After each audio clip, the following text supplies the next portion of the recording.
West ইন্ডিজের সাফল্যের রহস্য জানালেন সিরিজ সেরা শেখ মেহেদী হাসান। ওয়েস্ট ইন্ডিজের বিপক্ষে সদ্য সমাপ্ত টি-20 সিরিজে বল হাতে দুর্দান্ত ছিলেন শেখ মেহেদী। ক্যারিবিয়ান ব্যাটারদের ঘরের মাঠে আটকে রাখতে পেরেছেন এই অফ স্পিনার। 3 ম্যাচের পাওয়ার প্লেতে দলকে ভালো শুরু এনে দেন তিনি, তাতে হয়েছেন সিরিজ সেরাও। সিরিজ সেরা পুরস্কার বিতরণী অনুষ্ঠানে মেহেদী হাসান বলেছেন, বিপিএলেও অন্য দলে একসঙ্গে খেলায় নিকোলাস পুরানকে খুব ভালোভাবেই করে জানি আমি। অফ স্পিনারদের বিপক্ষে পুরানের কাজ কঠিন হয়ে ওঠে, এটা জানি আমি। এটাই ছিল পরিকল্পনা এবং ভালোভাবে প্রয়োগ করে আমরা সফল হতে পেরেছি। প্রথম টি-20 পর আক্ষেপ করে মেহেদী বলেছিলেন, 20 ওভারে ক্রিকেট কিংবা ওয়ানডে কোথাও নিজের জায়গা পাকাপোক্ত করেছেন কিনা। বেশিরভাগ ক্ষেত্রেই দলের সমন্বয়ের কারণে মাঠের বাইরে থাকতে হয় তাকে। সর্বশেষ টি-20 বিশ্বকাপে বাংলাদেশের হয়ে মাত্র 2টি ম্যাচ খেলার সুযোগ পেয়েছিলেন ডানহাতি এই স্পিনার। ওয়েস্ট ইন্ডিজের সিরিজ সেরা হওয়ার দলে জায়গা পুক্ত হবে কিনা এমনটাই জানতে চাওয়া হয়েছিল তার কাছে। শেখ মেহেদী জানান, দল নির্বাচন প্রক্রিয়াটা তার হাতে নেই, তাই তার কাজে বলার হিসেবে শুধু পারফর্ম করে যাওয়া।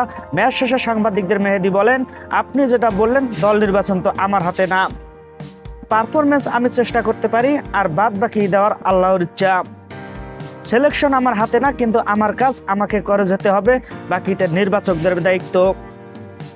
অন্যদিকে জাকের আলীর সাফল্যের রহস্য জানালেন কোচ সালাউদ্দিন। বিপিএলে জাকের খেলেছেন কুমিল্লা ভিক্টোরিয়ান্সের হয়ে, একই দলে কোচ হিসেবে ছিলেন মোহাম্মদ সালাউদ্দিন। তাই দুজনের চেনা জানা অনেক পুরনো, ফলে ক্রিকেটার জাকেরকে খুব কাছ থেকে দেখেছেন মোহাম্মদ সালাউদ্দিন।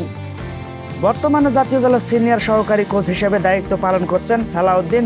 আর জাতীয় দলের 3 ফরম্যাটেই এখন গুরুত্বপূর্ণ সদস্য জাকের আলী অনেক। সবশেষ ক্যারিবিয়ানের সফরে ব্যাট হাতে আলো ছড়িয়েছেন এই মিডল অর্ডার ব্যাটার, তাই তো জাকেরকে নিয়ে উচ্ছ্বসিত সালাউদ্দিন। সালাউদ্দিন বলেন, জাকেরকে আমি অনেক দিন ধরেই চিনি, আমার মনে হয় সে অনেক বুদ্ধিমান, সে সেইভাবেই গড়ে উঠেছে।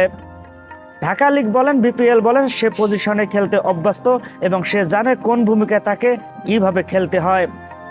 এটা তার নিজস্ব যোগ্যতায় হয়েছে, ওইভাবে চিন্তা করেই বড় হয়েছে এবং সে জানে কখন কি করতে হবে। এই ম্যাচুরিটিটা আমার মনে হয় আমাদের অন্য ব্যাটারদের মাঝেও আসবে। এটা যদি বাকি সবার মাঝে আসে তাহলে আরো ভালো দল হবে। জাকেরের আন্তর্জাতিক ক্যারিয়ারে এখনো শুরুর দিকে, তাকে আরো লম্বা পথ পাড়ি দিতে চ্যালেঞ্জ নিতে হবে বলে মনে করেন সালাউদ্দিন। তিনি বলেন, প্রত্যেকটা ছেলেকে ভালো অবস্থানে দেখতে চান এবং ভবিষ্যতেও যেন তারা আরো ভালো অবস্থানে যায়। এখানে পুরো দলটাই তো আমার, এখানে নির্দিষ্ট কেউ নিজের খেলোয়াড় না। জাকের যেভাবে খেলতেছে ব্যাটার হিসেবে সে অভিজ্ঞতা আছে, সে পরিস্থিতি বুঝে, সে ক্রিকেট খেলা বা পরিস্থিতি নিয়ন্ত্রণ করার যে সামর্থ্য আছে সেটা তাকে হয়তো অনেক দূর নিয়ে যেতে পারে।